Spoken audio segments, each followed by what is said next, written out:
which any one of us should determine the value to individuals and the value collectively of one's expression of a dream that they have inside of them. And I like to say, one of my professors in school used to always say that there are multiple dreamers. And within all of those dreamers is something that compels them to share that with the world and to share that with the next dreamer. So one of those dreamers, of course, is the artist. The artist has a dream that they want to see be realized in some form, whether it be music, whether it be a painting, or whether it be a song or a monologue. And then the other dreamer is the receiver of that. It is the one who acknowledges that first dream. The reason why they are also considered a dreamer is because when they look at something such as a painting, they are also drawn to dream and to imagine more than what is on the canvas. And so, if you're a spiritual person, you would say that first dreamer is the supreme being, right? If you're a person who does not believe in a supreme being, you could say that first dreamer is the ether. It is that thing that sparks the original thing. Tonight we're here to honor a dreamer who is sharing that dream with all of us. So if you look around the room, there's going to be multiple levels of dreams happening today, and that's Jesse Raudales.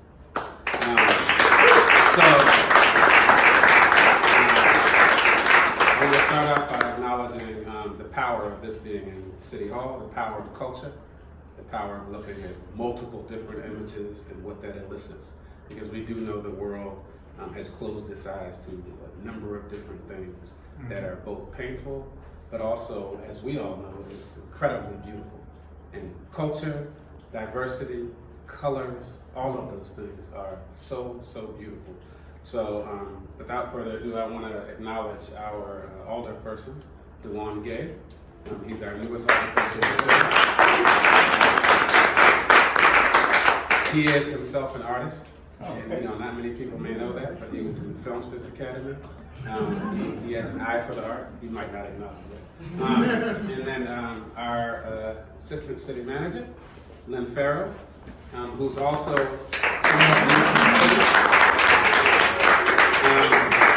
and our staff person who is an integral part of all of our work, but most notably helping us embed the importance of culture and diversity and including communities who are a foundational part of the city of Annapolis. And that's Adriana Lee.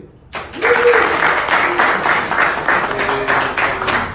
without further ado, the mayor of this fine city. Oh, I also want to acknowledge Arts in Public Places. Absolutely. Which I'm sure they have a part of it. So I won't steal everyone's thunder, so Cynthia Cruson. And we also have other members of Arts in Public Places that are here. Ramirez and from the county? Sergio. Oh, Sergio. Listen, I'm so used to Sergio. Sergio's down with everything for our reasons. He does, in fact, work for Sergio in the county executive's office. And without further ado, I want to introduce the mayor of the city of Annapolis, Gavin Buckley. We just want to present this citation and say thank you to everybody that's in this room. I think we're at a really good moment in time for the city of Annapolis. Lots of people are coming together, lots of like-minded people who want to take this city in a direction that is positive for our kids and our grandkids. They're looking to the historics, how to make this a historic city of the future. And this has always been a cultural place, Annapolis. It was considered the Athens of the New World. This is where things happened. There were galas and balls and amazing artists came to this town. And so we need to continue that tradition. But we have to move forward. You can't get stuck in your history. You have to look at what other cities are doing around the country.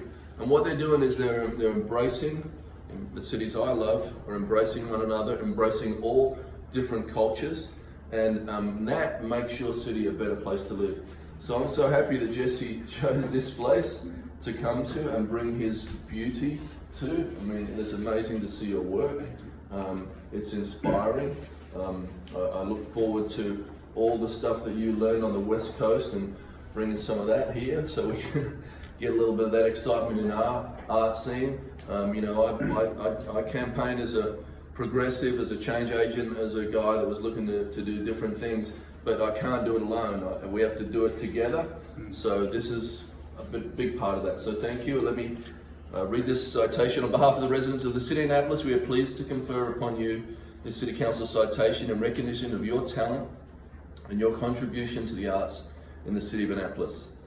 As an internationally acclaimed artist who calls Annapolis home, your work highlights events that are current, making your voice unique.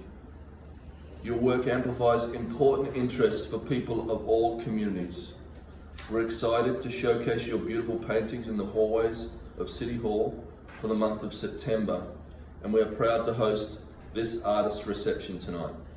Congratulations on all of your artistic accomplishments. Thank you for sharing them with the residents of the City of Annapolis. Thank you so much.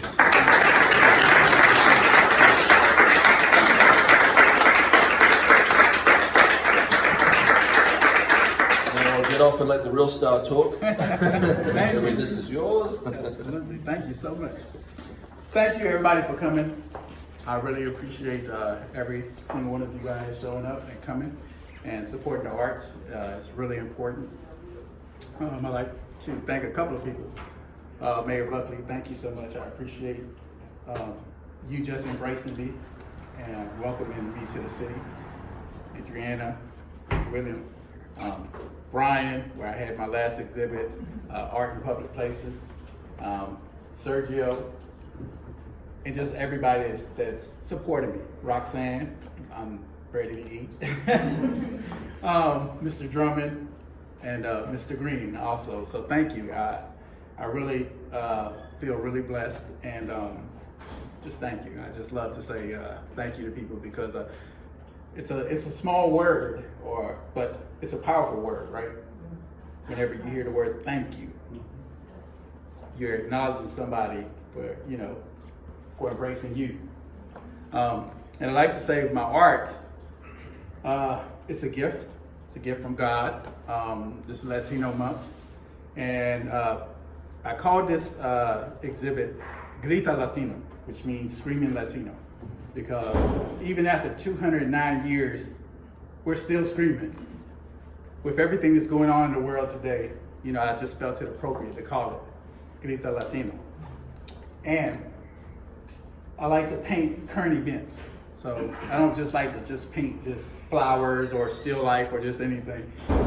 If you look at my body of my work, the timeline of the body of my work, you'll see 2005 there was a Hurricane Katrina, right?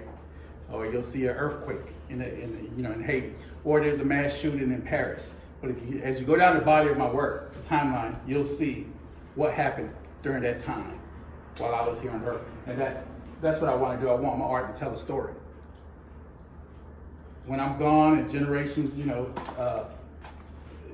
that come after me, they'll know this is what happened when Jesse Raudales was alive, 2005, or 1999, or there was a mass shooting in Paris. So it's telling a story, kind of like hieroglyphics. It told a story. That's how we know about our past, right? So that's why I like to paint current events. I like to paint, exciting things or things that make me smile or make someone smile. But I also have to paint what's going on in the world today. Even, the whole thing with the dehumanization, this piece where, ICE went and raided a chicken plant and took 600 people and separated them from their kids. Or George and or Oscar and Angela, who were trying to cross the border and drowned. The father and the daughter. Backstory about me: my mom was in the same situation. She crossed the border when she was pregnant with me, and I was a premature baby, and they wouldn't let her in the hospital in McAllen, Texas, to have me. They wouldn't accept her or let her in. There was this black nurse that let her, she said, no, she's gonna have the baby here. We're not gonna do that to her. We're gonna let her in. So she let my mom in, and I was a stillborn. So I was born premature, and I was expected to live, and I did. She named me actually, her and my grandmother prayed, and they named me Jesus Guadalupe Raudales, or Jesus Guadalupe Raudales. And she named me after the Lord because I came back to life. And I was supposed to be a vegetable. So they cut my tongue because I couldn't speak. They said I wasn't gonna be able to speak. And I had braces on my legs from where, they said I wasn't gonna be able to walk. And her promise to the Lord was she would dress me in burlap wraps and burlap clothes until I was 5. So I went to kindergarten, with burlap robes and pierced ear. And, everybody was, if you're Jesus, walk on water. But the main thing that she told me was, the Lord gave you a gift. Make sure you acknowledge that gift. And the gift is for the world. So you always give homage back to the Lord and, give him praise. So that's what I try to do. And that's why, my pieces, every time I paint something, I want it to mean something. Because, especially now with everything that's going on with ICE and the deportation, that could have been me. That could have been my mom. That could have been us. So it means a lot to me now, these pieces that I painted currently or that I'm working on for the next exhibit. It's just, it just touches my soul, and I want to speak, for those people through my art. So thank you so much. I really appreciate it.